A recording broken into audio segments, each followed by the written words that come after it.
Dear fellow instructors, over the past weeks, Airbus has issued a revision of the standard operating procedure together with new checklists and a revised briefing policy.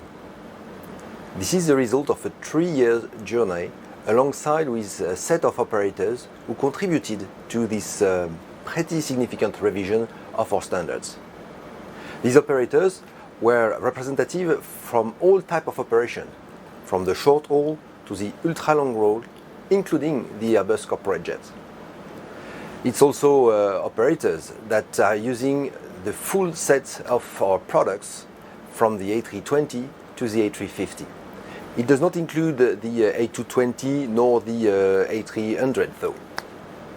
These operators are also representative from all continents and includes very different sort of cultures.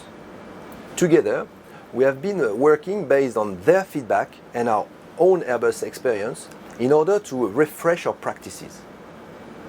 The objective of this video is to share with you some high-level principles that we used to design those new SOPs and checklists, to stress the existence of training material that is available to provide you with extensive data and information to be able to deliver the training message, and ultimately stress the importance of your role as instructor in the change management process.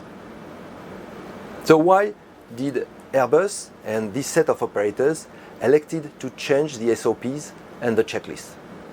First of all, there was a need to have shorter checklists in order to avoid the risk of interruptions.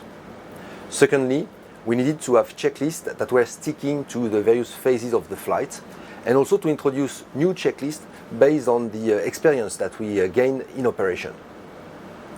Third, we needed to have checklists that were simpler, basically to get rid of the old down to the line and below the line concept. Although this concept had a lot of charm and been there for ages, it's definitely not a standard in the industry, and we took the opportunity of this revision to get rid of this down to the line and below the line concept.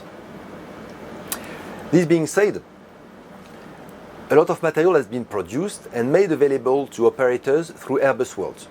I encourage you to go and dig into these materials to have extensive understanding of the reason why we organize the procedure this way, either through the FCOM, the FCTM, or the training material that we have been delivering to your operator.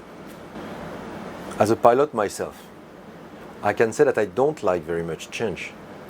I do prefer to stick to my routine, and I know that change is difficult. However, as an instructor, I know that I have a role to play in order to get the change to stick for the other pilots in my operation. That's why your role will be essential. Your operator will elect to embrace maybe part of the new SOPs or all the new SOPs. But you will have to be there in order to accompany this change, to give meaning to pilots, to explain the why. And for this reason, you will need to document yourself extensively, use the material that we have provided, and possibly ask questions to Airbus through the tech request channel alongside with your tech pilot or training manager.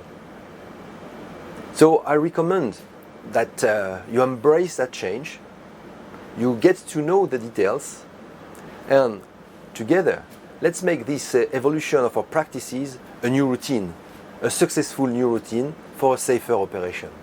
I thank you very much for your help and your support in the change management effort.